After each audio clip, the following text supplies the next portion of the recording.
Fresh out of Alice Cooper's band, Kip Winger and Winger burst onto the rock scene in 1988. Winger quickly went multi-platinum, producing 7 top 40 singles. Kip's solo career held much critical acclaim. London's classic rock magazine called Kip Winger one of the most gifted composers and arrangers of the past 4 decades. In 2010, Kip turned his attention to his deepest passion, classical music, where he was nominated for Best Contemporary Classical Composition in the 2017 Grammy Awards. Unforgettable chart-topping rock singles like Madeleine, Headed for a Heartbreak, 17, and many others. We are so proud to honor this amazing man with his historic music journey here tonight. Get ready to watch Rock History with Kip Winger being presented with his Lifetime Achievement in Music Award. Congratulations.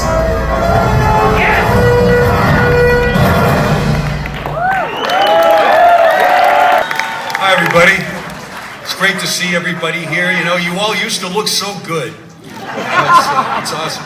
You know, and it reminds me, you know, when we're younger and we're playing music, we're angry because we're going to go up against the system, the man. You know, we're angry young men. And now when we get on stage, we're angry because our backs hurt. So it's a little bit different. And it's great to see Billy Gibbons here. You know, I used to think if you turned his head upside down, he looked like a frightened Ewok. You know what I mean? It was. But anyway, so I got something I want to say about Kip. I met Kip in the 80s, a scant 50 years ago. And half a century is not scant anyway, but I thought he was crazy. I remember I met him. I weighed like 230 pounds at that time. And he put his hand out, and when he shook my hand, he yanked me towards him. And I said, this guy's out of his fucking mind. And I liked that. And Alice liked it too. He was there to play on Alice's record. And we soon learned that Kip is also crazy talented. And I watched his career skyrocket with numerous hits, platinum sales, and he was positioned to start headlining big venues, and then his career took a hit. Tragedy struck, and everything fell apart. And I remember a few years later, I called Kip to find out what's up.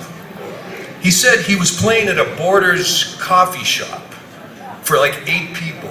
And at that point, I got more respect for him than I ever had, because it just showed that music was his life. It didn't matter if it was 8 people or 50,000 people, that's what he did. So I really thought it was good, because he defines himself, and he really proved that through suffering sometimes comes salvation. So, and before long, he was playing with his band again, and lo and behold, I can't believe I wrote lo and behold. What the fuck is this? It's like Socrates, you know. It's like, he gets a Grammy nomination for the best classical composition. And all I thought was, how the fuck did you do that? I mean, that's impossible, you know, if you try to add up a formula of what makes somebody special, you know. So sex, no, that's not what I'm going to say. So success is not final. Failure is not fatal. It's the courage to continue that counts. And I think that applies to everybody in life.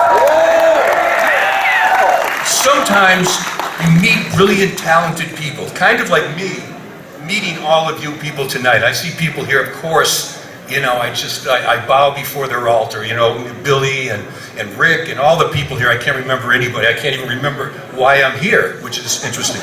So, but every once in a while, sometimes they become friends. And that might be the most important thing.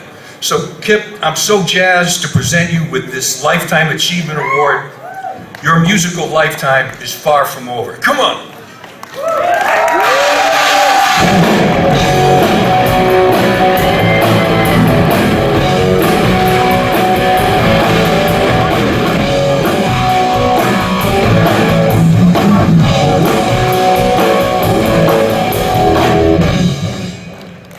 Kane Roberts.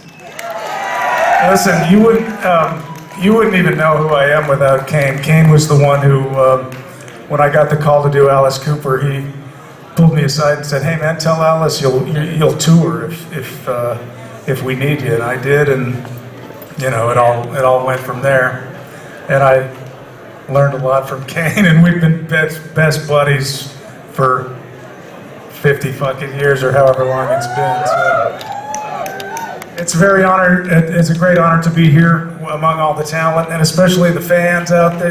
Thank you very much for supporting live events and supporting live music and continuing to support new music.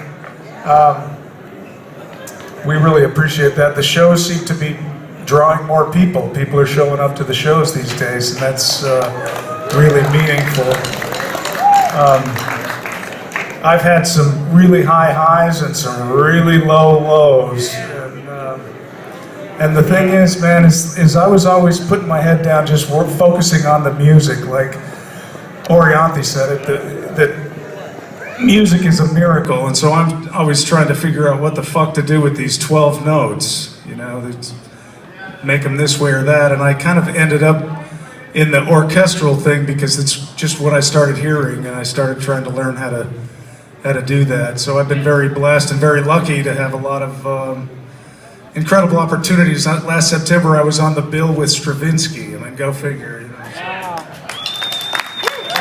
But I'm a rocker at heart. I grew up with my two brothers playing all the ZZ Top, all the Cheap Trick, all the stuff, and I got to tour with Poison, Bon Jovi, all the biggest, Kiss for Bruce. I was on tour with Bruce and Kiss, and I really, I am living proof that if you have a vision. Do you guys into Arnold Schwarzenegger? Buy his new book. It's fucking amazing. If you have a vision, I'm living proof that if you have a vision, you just keep going, man. Anything's possible. So. I'm very humbled by this, and thank you very much to Sally for keeping this alive. Sally, thank you so much for having me here, and everybody else that was behind putting this together, all the musicians, and it's awesome. Thank you so much. I really appreciate it.